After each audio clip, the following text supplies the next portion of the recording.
dia lagi gitu kan. Iya, iya. Kan nggak enak banget gitu. Benar-benar. Di situ saya akhirnya mikir, wah ini gue bawa nama bangsa nih. Nasionalisnya muncul ya. Ini nasionalisme malah muncul. Iya. Dan itu membuat saya pribadi, gue akhirnya berusaha mati-matian nih. Nah, Ya, untuk menjaga nama bangsa ini. Membela bangsa. Iya. Ya saya bukan pejuang, Iya, ya, iya. saya hanya sekedar orang yang bekerja di luar, ya sudah, saya harus bisa membawa nama bangsa ini. Jadi hal itu yang menjadi kebiasaan saya, dan saya berjuang di situ.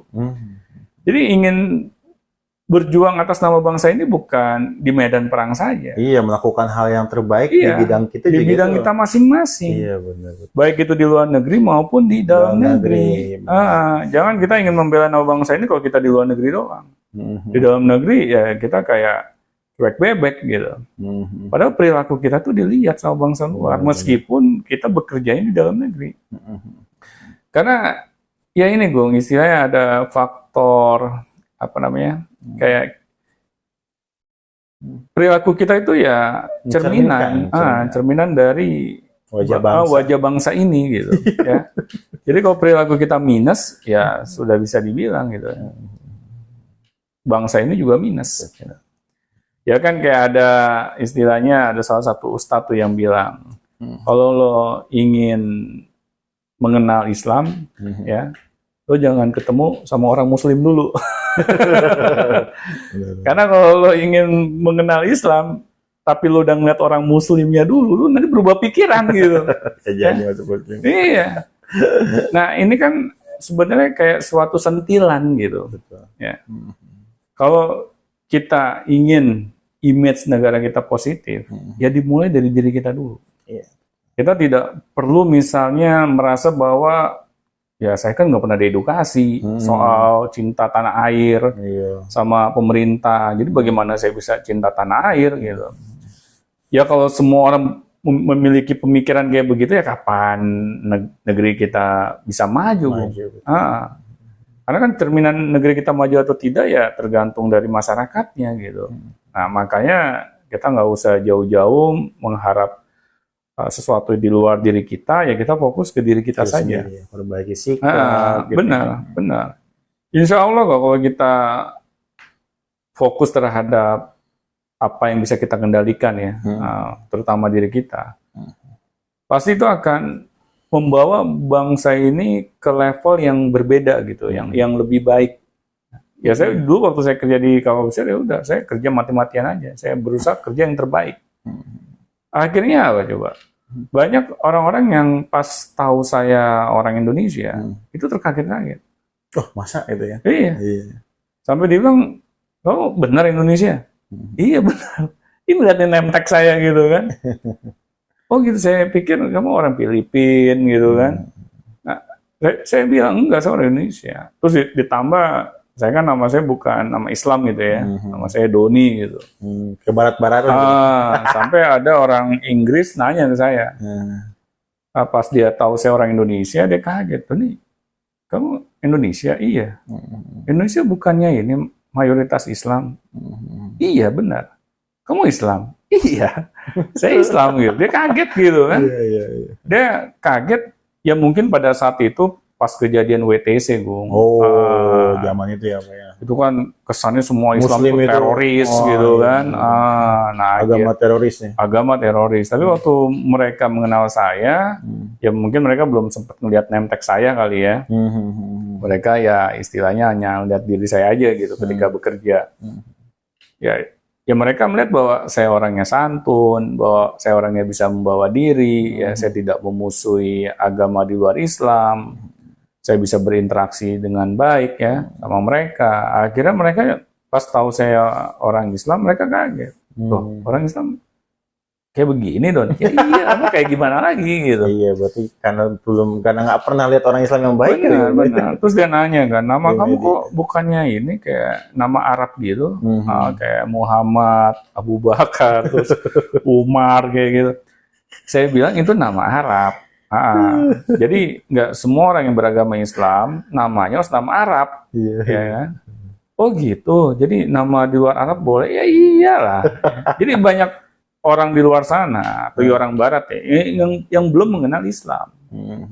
Ya mungkin akibat kejadian Palestina sama Israel ini, ini jadi wake up call gitu. Jadi orang di luar sana, terutama di seluruh dunia, akhirnya jadi tahu betapa luar biasanya mental orang Muslim. Nah, ya ini, Gung, kenapa sih orang-orang yang di Gaza gitu ya, sampai mereka memiliki mental yang luar biasa gitu ya. Mereka, cinta tanah air jangan ditanyakan lagi gitu. Itu tanahnya sama air. Disuruh pindah nggak mau, padahal negerinya dibomin terus gitu kan. Kita bisa belajar bangsa Indonesia ini dari rakyat Gaza gitu. Bagaimana mereka mempertahankan gitu kan tanah airnya meskipun udah di bumi hanguskan, sampai air dimatikan, ya, listrik dimatikan, internet dimatikan, tetapi kok mereka tetap stay di sana gitu. Coba kita bayangkan Indonesia dibegitukan. Aduh, jangan dulu deh Pak. Langsung pindah ke Singapura nggak? Gitu? Gak cinta lagi dulu. Ayo kabur. Nah di situ. Ya, lihat mentalnya. Benar, Bung. Jadi kita bisa belajar banyak gitu sama orang-orang di Gaza gitu ya. Betapa mereka luar biasanya cinta sama tanah airnya gitu. Meskipun hidup mereka tuh udah sangat-sangat menderita gitu ya. Kita mau nggak ada secuilnya deh. Ya, Indonesia ini negara yang udah subur. Ya meskipun kayak kemarin musim panas panjang kita nggak kelaparan ya. Air juga masih melimpah. Nah coba lihat rakyat Gaza yang airnya dimatiin gitu, cuman ada air laut doang. Tetapi mereka bisa tetap mempertahankan negerinya gitu ya, nggak mau diinjak-injak harga dirinya. Meskipun ditawarkan untuk pindah, dan mereka tinggal nunjuk mau pindah kemana, tetapi mereka nolak gitu. Ini yang harus kita pelajari gitu. Bagaimana rakyat Palestina itu mengajarkan kita bahwa cinta tanah air itu nggak perlu dalam keadaan yang lagi baik-baik saja gitu. Nah, tapi dalam keadaan yang istilahnya sangat memprihatinkan, itu masih bisa. Ya? Itu masih bisa. Apalagi baik-baik saja. Benar-benar. Apalagi baik-baik saja, mestinya harus lebih bisa gitu. Iya, gitu. Bisa menunjukkan gitu ya. Iya. Nah, hal kayak begitu kan yang membuat bangsa di luar Palestina tuh jadi takjub gitu. Malah mereka jadi tertarik untuk lebih mengenal wajah Palestina. Iya, benar. Ya. Akhirnya ketika mereka melihat orang-orang Palestina, ketika mereka mendapatkan cobaan-cobaan yang luar biasa, sampai banyak anak-anak yang meninggal gitu ya, wanita-wanita yang meninggal, terus mereka itu nggak istilahnya menyalahkan sana sini, mereka malahan sangat berpasrah diri kepada Allah gitu kan. Orang-orang luar akhirnya ingin mengenal ini Allahnya, maksudnya Tuhannya orang Islam itu siapa sih gitu kan? Jati diri bangsanya itu kelihatan banget gitu ya. Benar. Nah ini yang harus kita coba tiru dong. Indonesia. Iya banyak. Ya maksud saya dari hal yang kecil aja gitu. Misalnya dalam hal kita bekerja, ya kita harus memberikan yang terbaik. Biar orang-orang tuh mengenal orang Indonesia ini ketika bekerja ini luar biasa gitu. Hal-hal yang kecil aja, yang istilahnya ya perilaku kita lah, keseharian kita lah.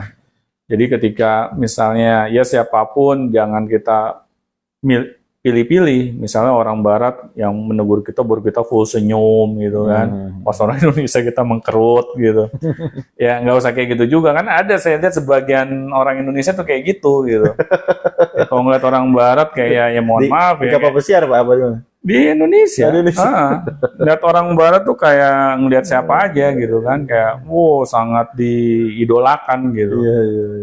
Tapi kalau ngeliat orang pribumi sendiri, saudara sendiri kayaknya nganggapnya sebelah mata gitu. Hal-hal yang kayak gitu yang harus kita coba singkirkan jauh-jauh. Karena ya nggak mungkin gitu kita bisa memiliki rasa cinta tanah air yang sangat kuat kalau kita tidak menghargai sesama, sesama saudara sebangsa gitu. Kan dari situlah kita bisa menemukan gitu siapa jati diri sejati bangsa ini, Bung. Oke, baik. Terima kasih Pak Doni. Sama-sama. Sore hari ini dan sampai jumpa di Beyond Education selanjutnya. Sampai jumpa teman-teman.